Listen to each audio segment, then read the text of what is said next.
The following episode of the Maui Chamber of Commerce's Business Matters radio show was originally broadcast on March 30th, 2021.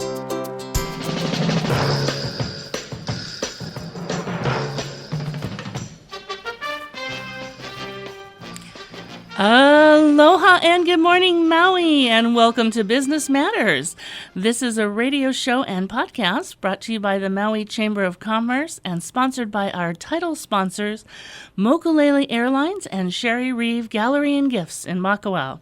I am your host, Pamela Tumpa, president of the Maui Chamber of Commerce. And in this segment today, we're going to cover three great topics. We have Mayor Victorino, who's going to join us talking about the state of Maui County and the fiscal year 2022 budget. We're going to hear an exciting update from Mokulele Airlines and learn about local manufacturer Haleakala Supah shots. So it's going to be a fun and fast-paced morning today, and we're thrilled to have you join us. First, I'd like to welcome Maui County Mayor. We all know him, Michael Victorino. As you probably also know, he's been in government for quite some time. But prior to being elected mayor, Michael Victorino served for 10 years on the Maui County Council.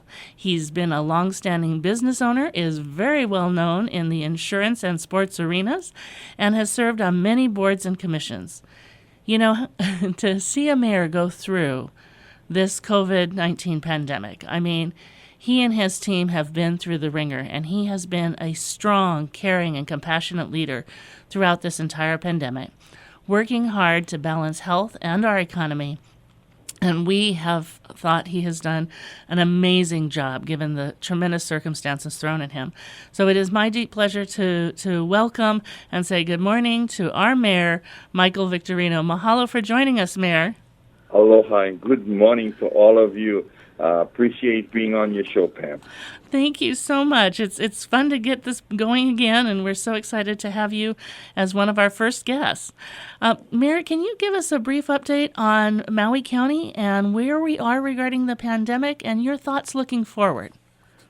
Well, as you're well aware of, we still had what I consider larger than expected and larger numbers that we should be having. I'll give it in this scenario, if you want to use that term. We've had more spread because of the new California variant, which is not as not as severe as some of the other variants that are out there. However, it does spread quite rapidly, and it's been a lot of family clusters. And the spillover has occurred. We had almost 100 cases at MCCC. We had over 40 cases at a cleaning company that does work here in Maui County. And this month we'll be hitting 600 again. When we had dropped it down to 400, we're going to go back up to 600. However, we've not taxed our hospital. The numbers are still fairly good in the hospital. They have capacity. And I think a lot of it is being tempered with the fact that the vaccine is being rolled out. And to tell you and the rest of our listening audience, 26.4% of our population has at least gotten one dose. We're now with the rest of the state as far as vaccinations are concerned. And we're moving as quickly as we get the doses to put them in arms. So the horizon, the sun is beginning to rise, and there's a light at the end of the tunnel, all those different cliches. I see a better future for all of us, a new diversified, resilient, and sustainable economy. Thank you, Mayor. I know that, that is where we all want to go, and it's very tough. And I know you've been working very hard to check on the numbers, check on the vaccines, and make sure things are rolling out as quickly as possible. And it has been a tremendous effort on part of you and your team. I know the team has gone down, helped out as the vaccinations were rolling out. I heard you say the other day you had gone to Lanai as they were distributed there. And we know that you're everywhere, working hard for the people of Maui County, and we want to thank you for that. Well, I want to thank you, the Chamber, and the people of Maui County for your response. Overall, the people of Maui County have done a tremendous job, and I'm so thankful to work with them and our team, our council, everybody. You know, it's been a unified effort At times, maybe not so unified because the state sometimes is really difficult to get ascertain the type of information needed to make plans. But overall, they have been very collaborative. The feds, the new administration is pushing hard for vaccines and being able to vaccinate everybody by May 31st that wants it and is eligible to get it, which I believe will be herd immunity. We will be at that 75, 80% of eligible people who want to get vaccinated should be done by May 31st. That's awesome. Mayor, I know you've also had another big event because, of course, in these times, everybody's worried about how we fund our county and our state, and you just released your 2022 budget last week. Can you share with us a couple of highlights on that budget? Yes. Our operating budget was $669.6 million for operational, which is about a $13 million reduction from last year's approved budget. We tried to make sure we were as resourceful as possible. But our capital improvement budget is up to $159.3 million for capital improvement projects. There are three main reasons why we focus on capital improvement. Number one, environmental. Protecting the Vai, the Kai, and the Aina is so very important, and we need to keep moving with global warming and other issues that are around us and affecting our island lifestyle. We need to put money for managed retreat, for upgrades of sewer and water and electric, other infrastructure, roadways and all that. Not so much, and even electrical. Maui, Hawaiian Electric is doing a fabulous job in that respect.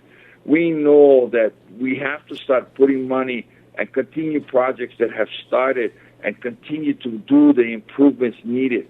Our War Memorial Gym has been waiting for a major renovation for a long time. We need to do that. One, because it's a gem of our community. Two, we want to make it a Cat 3 resistant facilities for hurricanes and other emergencies. That should be a part of Central Maui emergency system. Yes. So the other capital improvement projects are for the new purchase of the Maui News building, which will move almost 80 to 85% of all the lease rents that we do here in Central Maui into one central location, and where the payments we make are for a valued asset at the end, not renting somebody else's property. No offense to renters. I'm not saying anything to the, you do what you have to do, but we have an opportunity. And finally, we're doing it at a time when interest rates are at its lowest point. The interest rates will definitely go up, but now's the time to get in because that will save millions of dollars over the next 20 years for our residents just in interest and bond payments. So all of this is like the perfect come together. All the stars aligned, and that's why we're asking the council to focus on infrastructure and do the CIP projects. All these important improvements and rehabilitation of systems that I don't want to see like Oahu with broken pipe water mains and sewer spills and all of that. That's the last thing I want to see happening here in Maui County. I hear that, and that's the last thing we want to see. So, thank you. And we hear all across the nation and the state, and we've seen those sewage spills on Oahu with some of the infrastructure breaks. So, we applaud that effort because we definitely don't want to see those here. And so, Mayor, I also want to ask you a little bit about your top priorities as we move. I know you shared a lot about your budget priorities, but and you mentioned some of this as you were talking about COVID-19. But let's talk a little bit about your top priority going into this next fiscal year. Well, the next fiscal year, again with the CIP projects, which will look at more of not only acquisitions and rehabilitation, but, for example, for housing. We always go back to housing. Yes. And you saw the report the council put out recently. Again, really no major secrets, no major revelations, really what we've been talking about, and we're moving right now. This administration, even with COVID and all the other issues we had to deal with, whether they're brush fires and floods, we still haven't lost sight of affordable, obtainable housing. I mean, I use the word obtainable because the word affordable can be very skewed depending who you are and where you're at. I mean, if you're a service worker, you can be able to pay so much. If you're a police officer, a teacher, a fireman, someone a professional, you could pay a different amount. So obtainable housing is where I like to use the term instead of just the word affordable. Affordable rentals are important, especially for people who really, in some cases, do not want to own or rather be mobile enough to move around and, go from, place to place, job to job. We see that. Our millennials are a lot different than we were.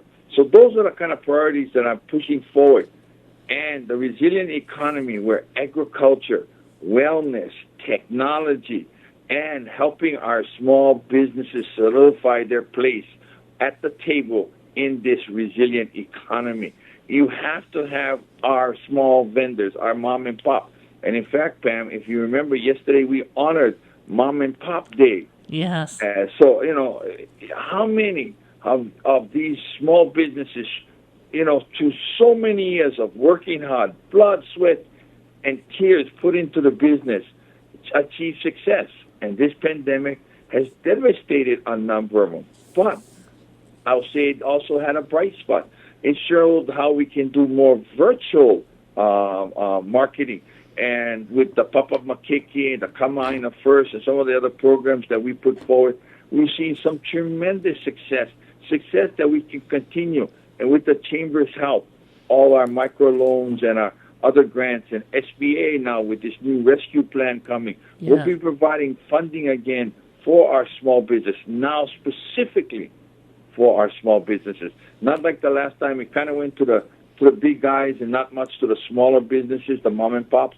This time, SBA has the Small Business Administration. Sorry, I should give you the names because somebody might say, "Who's SBA?" Thank you. You're right. Yeah. It really is now focusing on helping our small businesses now start to recover. And that's the backbone of the economy. And we cannot, will not, and as long as I'm in office, shall not forget our Small Business Administration work that needs to be done to help our local vendors. That's very well said, Mayor. And I want to say that, when the pandemic hit, your team reached out to the Chamber right away and said, what can we do to help? And we talked about that was the gap the last time in the Great Recession. That was the gap. Government supported huge businesses on a national level. We saw the insurance company bailouts, the mortgage company bailouts, we saw the auto dealers bailouts. And those things, I'm not saying they didn't need to happen, but the small businesses back then were saying, what about me? And we put together in 9 days with your team and our team that micro business loan program to start getting money out to those very small businesses. And, we say small businesses, but by national standards, they're micro businesses. Right. Absolutely. Yes. And you rallied to rush and say, what can we do? And we put that program out and started getting money in the hands of those folks, which was 0% interest loan. And so gave them money in their hands right away with a reasonable payback time and reasonable payments. And since then, there was some leftover CARES Act funding, and you and your team has been working with our team to you've made and your team has made decisions to relieve as much as you can on those for qualified receipts. So we continue to work to support those very small businesses, and I know you've always been a huge champion of that. Thank you. You're welcome. As we, I know we've got a few minutes left, but as we continue to move forward in our county, and I know that there is this bill, at the Chamber we also do legislative advocacy, and there is that statewide travels bill that is still alive and moving forward. And I just wanted to, one of the things that we as a chamber have been ringing in on, because Maui County is so unique, that while originally, in terms of promoting our state recovery and having visitors come back and seeing one message versus differing messages between counties, in the beginning we sort of all wanted that, but over time we kind of realized that we need a little bit more flexibility. And it also is a little concerning that when you put something into law, like a bill versus having proclamations that can be updated and changed, we're still saying, hey, we're sharing comments with the legislature about here in Maui County, we still feel that we need more flexibility. Do you have any thoughts on that bill and want to comment on that? Well, you hit the nail on the head of the word flexibility. Every county has its unique aspects and challenges and resiliency, and we need to make sure that we protect that home rule to a point. We need to have that as a premise of any law that is made that affects the entire state. And things change. Right now, you look at the island of Kauai, and they have very little cases, but they've been shut down. And from what I understand, it's hurt their economy tremendously. Yes. I've tried to walk a more balanced approach. Yes, it's not been always easy, and walking that tightrope has been very difficult, but I've told the legislature that even though conceptually I agree with some kind of unitarian system of travel, I still think you have to give some leeway to the mayors for various emergencies that occur, maybe only in their county, or like in Maui County, we have 3 islands. And Lanai and Molokai, even though they're very close to being totally immunized, they have very little medical facilities. And if there was any outbreak on those small islands, you'd now be forced to send people off to Oahu or here to Maui for more medical treatment. And that would tax our system, which helps the island of Maui. So we have some very unique challenges that exist. And I've been speaking to the legislature. Again, I support in concept the idea, but I want the ability to have that decision-making. Like right now, any decision or change that I want to do, I have to send to the governor, and the governor says yay or nay on it. If this becomes law, now I've got another layer of bureaucracy, which in times of emergency is something we don't need. And so that was my take on it. I concur. It'd be so much easier if everybody knows what they do, no matter what island they go to. It'd be the same thing, the same process. However, at times it makes it very difficult because things change on county to county. That's why when I made that inter-county travel, that our presidents could travel between Maui, Lanai, and Molokai without getting a test, it wasn't that I was trying to change the rules. It's because we're one county. In Oahu, if you go from Haleiwa to downtown Honolulu, you don't have to get a test. Right? I mean, if you go from Hilo to Kona, you don't have to get a test. So what made Maui unique? Because we're a tri-isle county, and we needed that ability. And it's worked fairly well all around. Our people are much more secure for medical, shopping, family, whatever needs to be done, they can move within their county. And, but however, when it comes to the state, that's a little different. And we need to make sure that once this, if and whatever they come together with, still gives flexibility to the mayor, to the administration, to the council, to all of us as part of our homeroom ability. Thank you so much. I appreciate you saying that. And it's been an interesting journey because, all of us at different levels, as you've had, and I know you've been working very hard with the governor and all of the mayors to do what's needed most. And we all keep trying to come together. And we have alliances with chambers of commerce across the state as well. And, what was the vision that was hoped for as the pandemic rolled on? We realized, we're a very unique state. and in this case, as you say, the flexibility is really critical. So I appreciate you ringing in and helping the public understand those thoughts because, in sometimes we have to say, hey, we align on these things. But the chamber had to say, we can't align on this bill. We wish we could, but we simply can't because it would be potentially detrimental to our county, and a bill is very inflexible. So we're hoping that people will ring in differently and share their thoughts. This bill is still alive in the legislature, and you can call your Maui County representatives at the state and the House, and let them know how you feel about it. It's really important for Maui County. Mayor, I really appreciate you joining us today. Thank you so much. I know how precious your time is to us all, and sharing all that you've shared on the future of Maui, where we're going with COVID, the budget, and your priorities is really wonderful for us all to get to hear, to have that special insight. So thank you so much, and I hope you have a wonderful day. Mahalo, and I will say to you, like I say to everyone else, we are in this together. Yes. We are Maui Nui strong.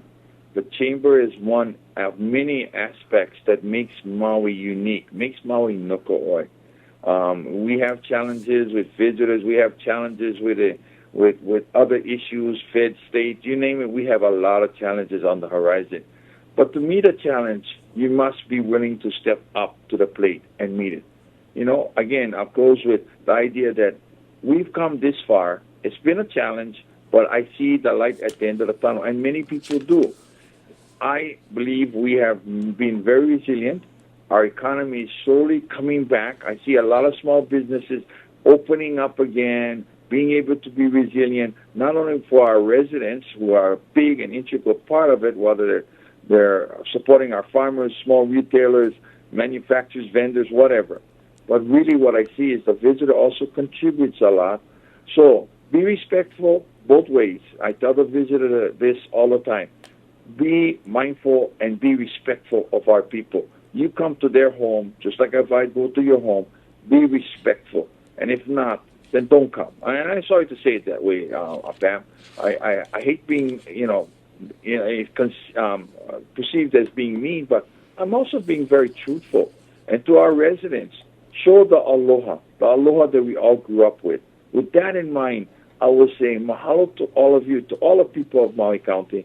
May the Chamber continue to be a tremendous partner in our resilient, sustainable, reconfigured, and recalibrated economy. Together, the diversified economy of Maui County will make Maui County great again. Mahalo. God bless you. Aloha. Ahuiho. Aloha, Mayor. Thank you so much for joining us. What a great treasure. We're very blessed to have Mayor Victorino during this amazing time. As he said, there are so many wonderful things happening, and I have the great pleasure, and I'm going to introduce him first before we bring him on, but we are welcoming now Keith Sisson, who is the Chief Marketing Officer for Mokulele Airlines, who is one of our new title sponsors of this show, and I had the pleasure of meeting him yesterday. Keith is with Mokulele has a parent company. It's Southern Airways Corporation, and Southern purchased Mokulele Airlines back in 2019.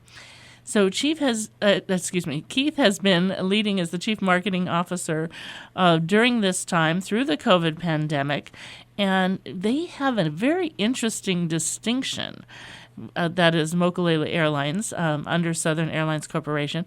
They are now, after being the only airline in the county to not have furloughed or laid off a single employee or reduced a single employee benefit. Imagine that, because we know that the airlines were extremely hard hit during this time. So Mokulele Airlines not only did not lay off a single employee during this time or reduce their benefits, but they're also now rebounding in a very strong way. For the last few months, Mokulele has provided the sole air service for the islands of Molokai and Lanai, and a new service was announced yesterday. So I want to welcome Keith Sisson with us this morning. Keith, I'm glad to have you on the show. Aloha. Aloha, and thank you so much for the kind words there. Yes, you look across the country at what the airlines have gone through in the last year, and every airline has had to cut back, and we've certainly cut back, but even the big guys all across the country, they did have some layoffs, they did have some furloughs, and we were able to avoid that just because of the unique operation that we run by running the 9-seat operation. We were always able to kind of piecemeal enough passengers per flight through the worst of times of people that were state employees, people that were emergency workers or first responders and medical employees, people that needed essential travel. We were always able to find enough of those to get on a 9-seat plane to make it so that we could, we could get through this without having to really go after, our payroll and employee benefits. And I'm so thankful for that. We've got a great group of 200 employees that work here in the Hawaiian Islands, and what's even great about that number is that in Maui alone, I would say that 24 of the employees we have working in Maui are new to the company within the last 90 days. So there has been a good bit of hiring going on here recently as we started to rebound from some of the effects of COVID on the travel industry. Awesome. And I think you mentioned yesterday you're still hiring. Is that correct? We're still hiring. We are very blessed to have just a great group of people and a great operation going right now in Lanai and Molokai. And it just seems like every time we start to scale it up to the point where it is where it needs to be, it gets busier and busier. So we have to add more staff, add more flights. We have been the sole air service provider for, as you mentioned, for those two islands since Ohana took a hiatus from the marketplace. And we made a commitment very early on that we're never going to let there be a sold-out day on those islands. So every time it looks like all the flights are going to sell out, we add more flights. Nice. And sometimes that means that we may have flights running at 8:30, 9 o'clock at night, but that's okay because we want to make sure that people have that air bridge to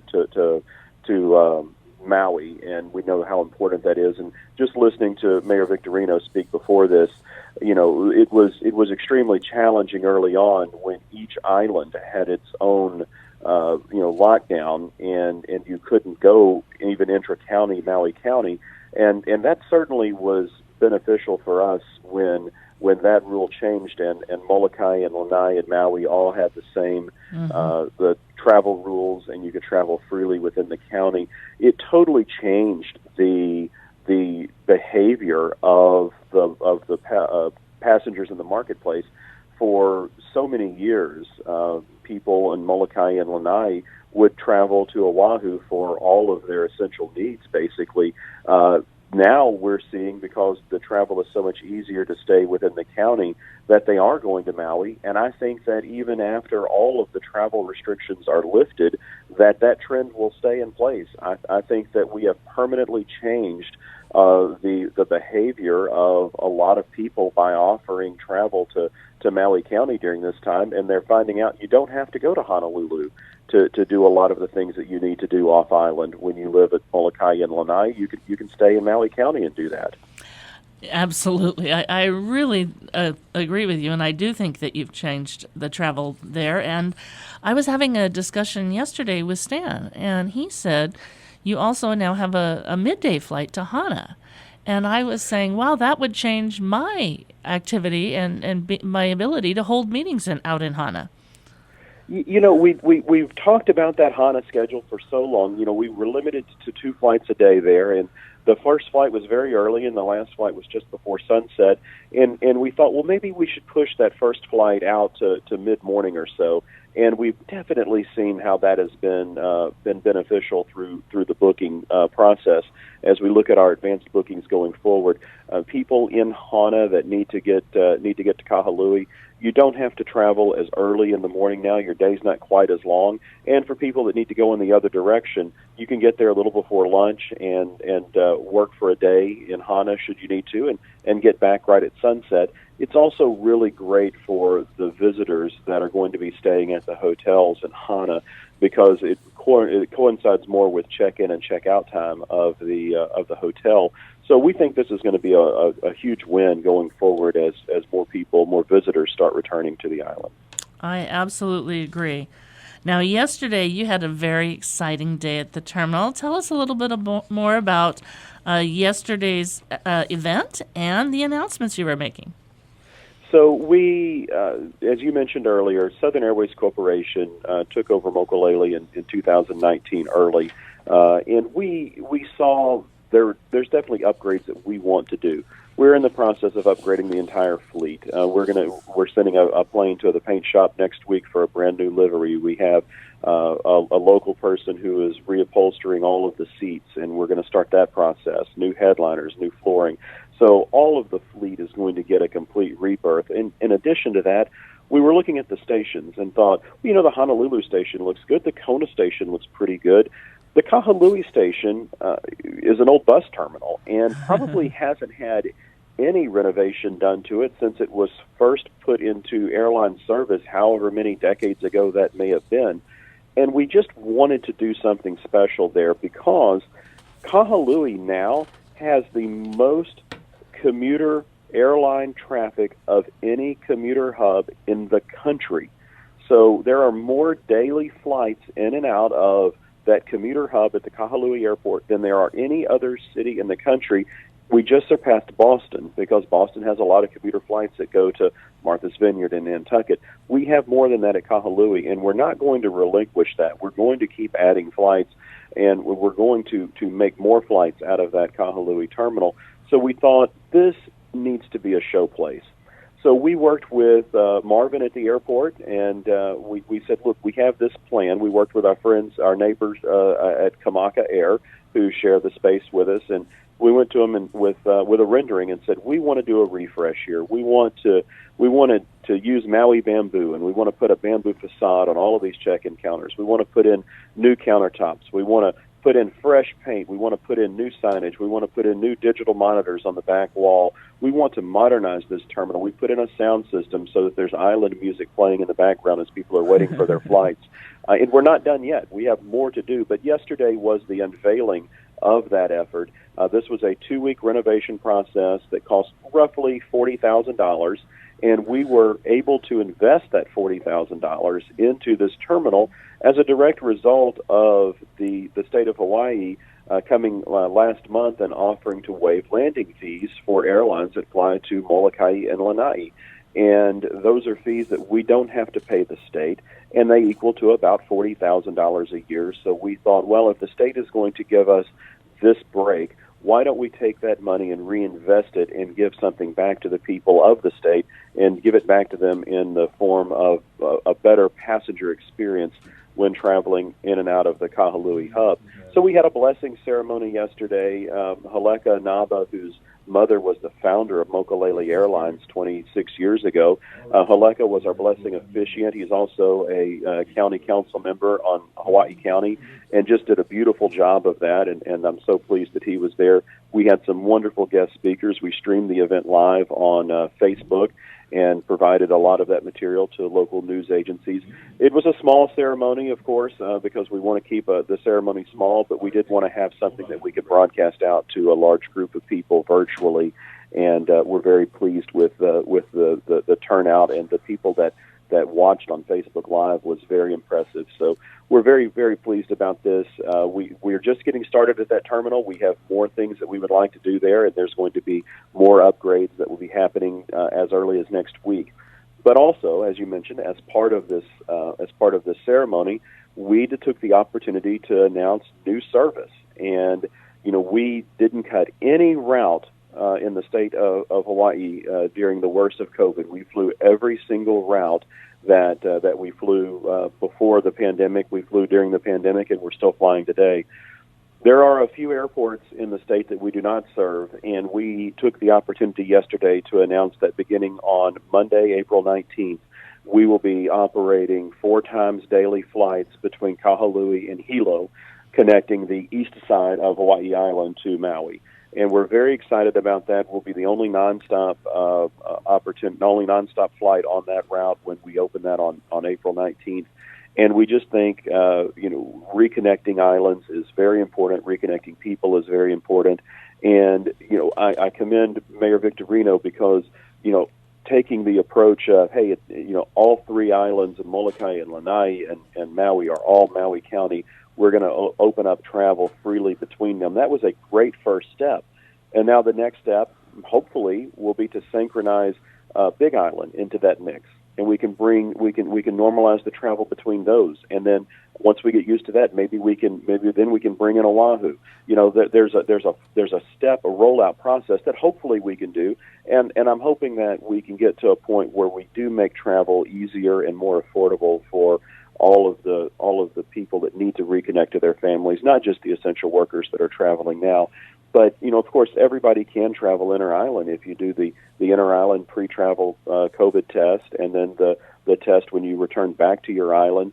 And, those are $130 sometimes, $99, $150. And you do that and, for, a family, you can't do that and buy the plane tickets. It's just so expensive. And we look forward to when the health officials and the governor agrees that it's time to reconnect our families. When we're able to safely do that, we're going to have really good flight options and plenty of seats available for all of the families that need to reconnect.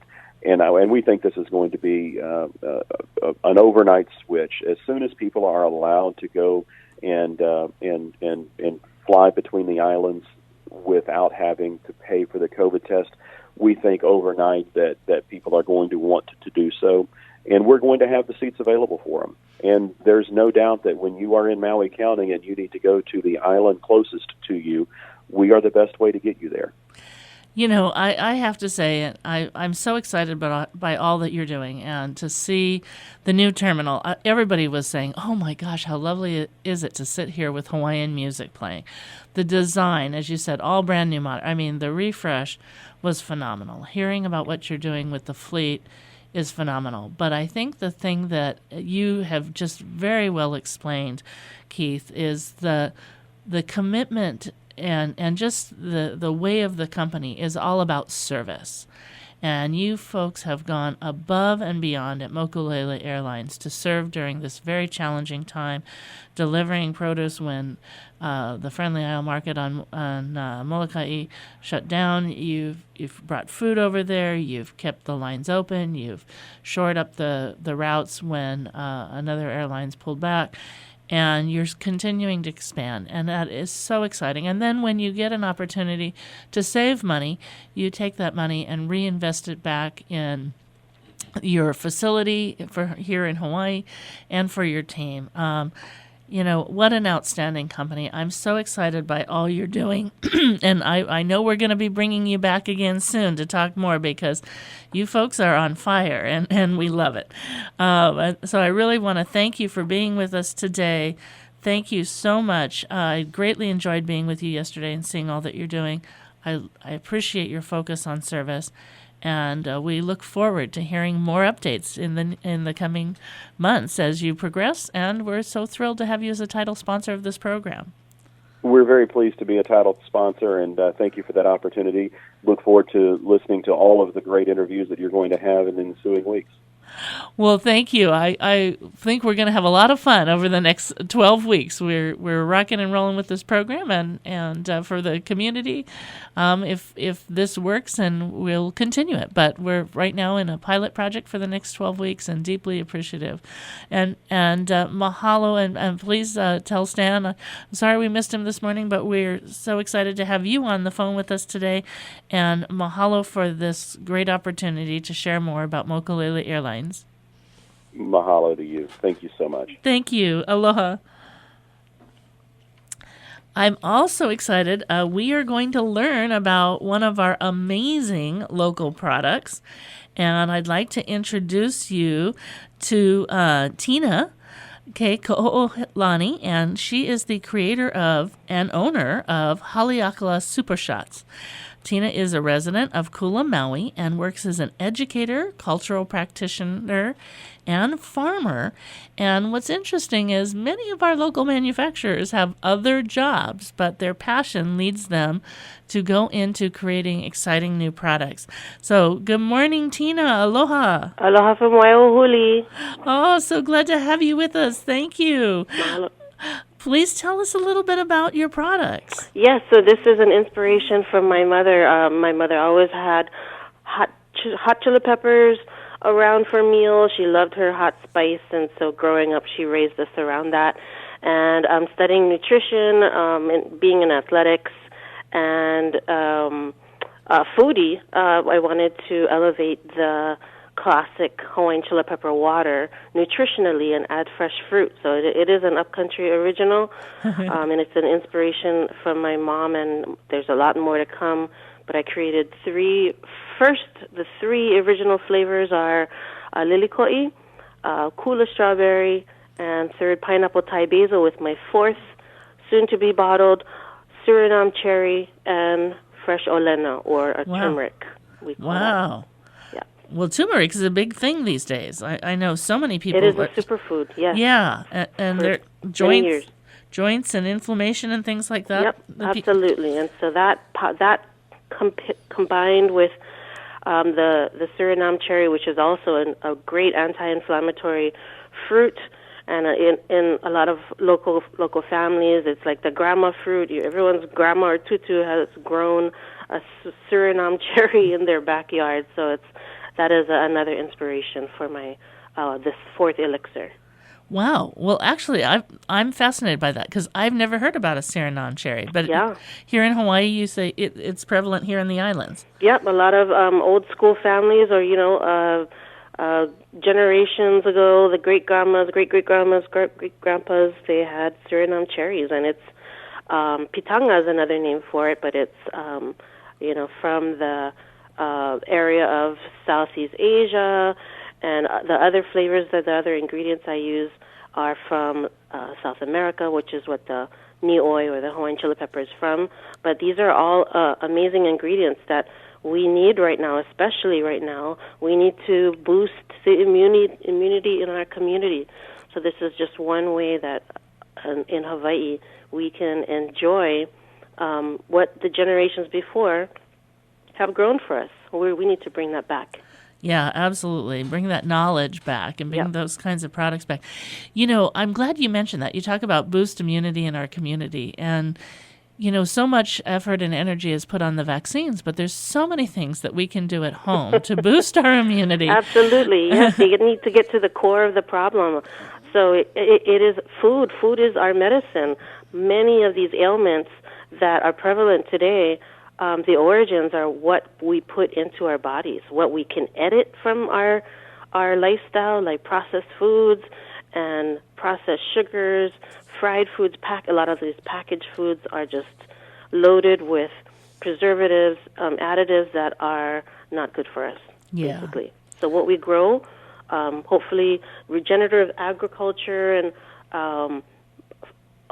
family gardens, everything that are super, super rich and nutrient dense for us, we can grow. And that's going to be part of what hopefully helps our economy in Hawaii as well. Absolutely. I'm so excited about what's happening in our new ag, as well as, trying to shore up and keep our long-standing farmers going. I mean, it takes us all, but I think everybody can realize, especially even now with little hydroponic and aquaponic systems and the size of them, you can do everything from a small little countertop fish bowl that grows some of your herbs, on your kitchen counter, to even condominiums with small size systems to grow your fruits, some more vegetables than fruits, but some fruits.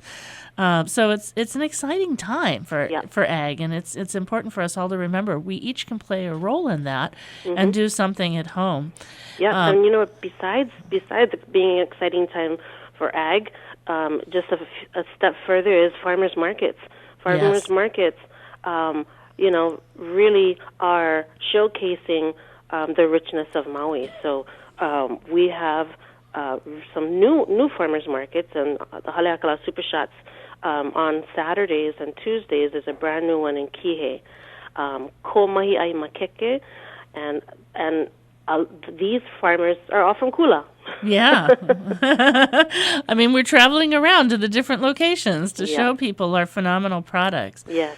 So you kind of talked about your inspiration with your mom being such an important part, but how did you go from inspiration, and what kind of things did you have to learn to make these amazing elixirs?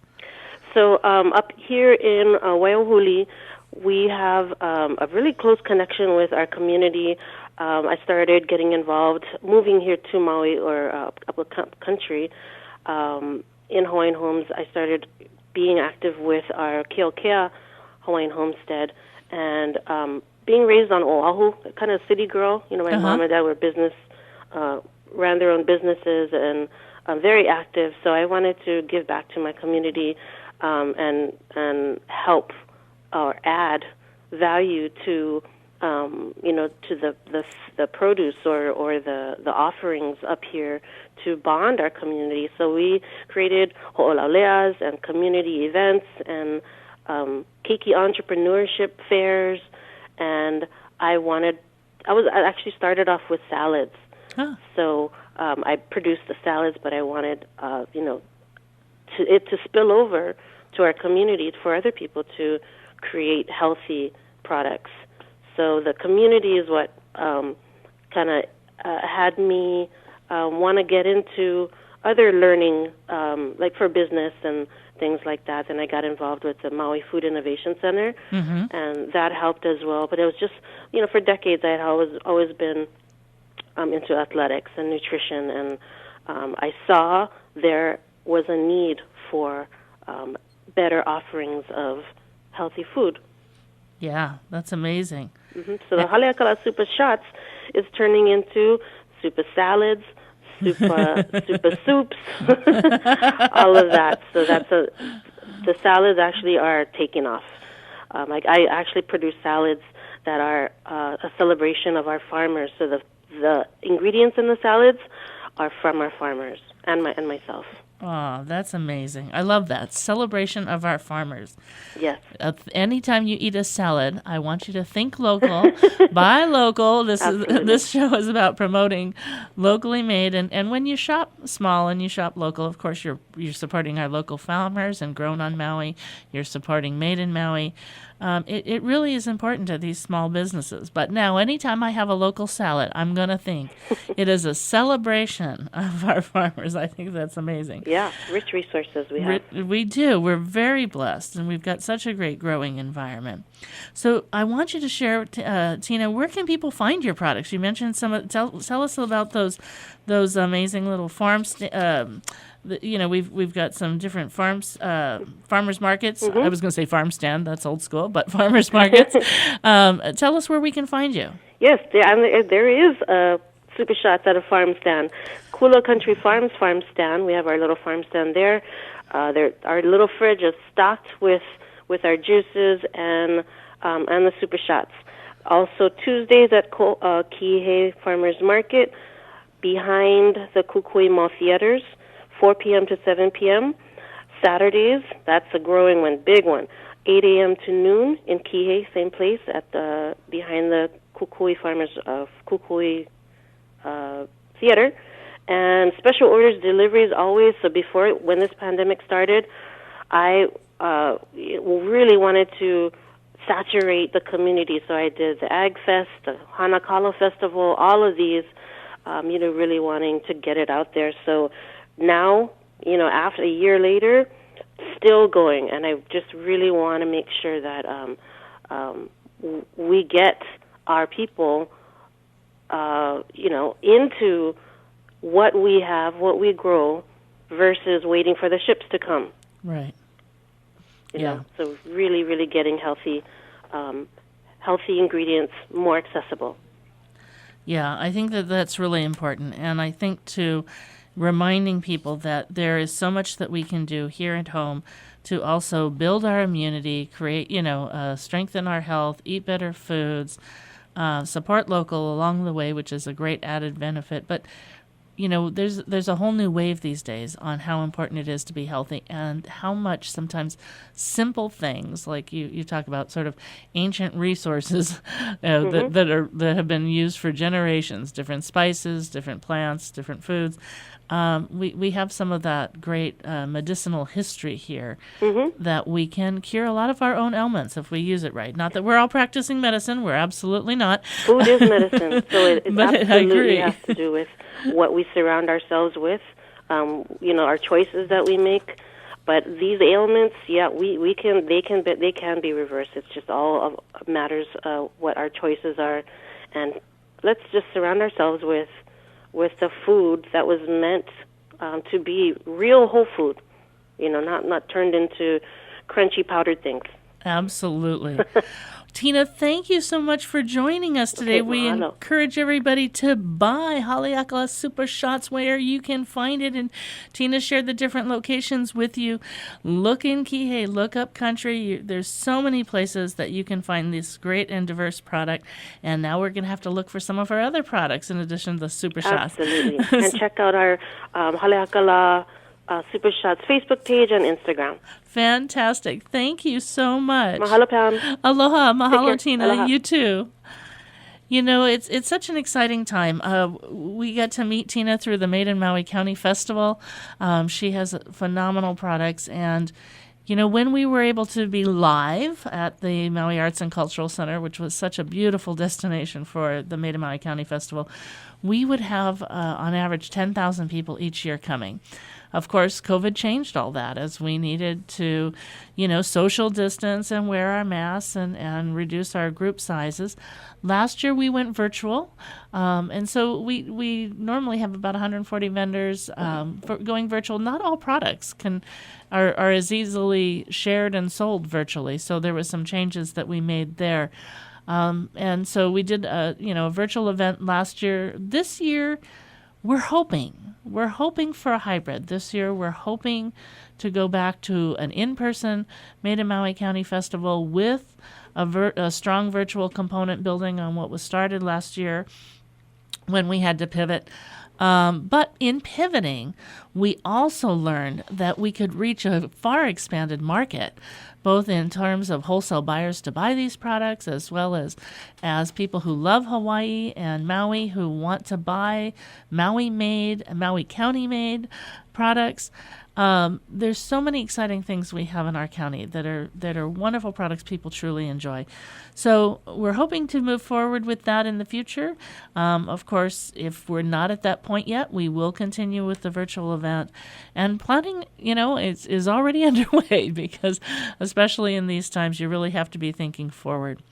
But we are so glad to have you with us today. That's really our 3 great features for today. I want to say mahalo to all of our guests. Title sponsors Mokulele Airlines and Sherry Reeve Gallery and Gifts in Makawao.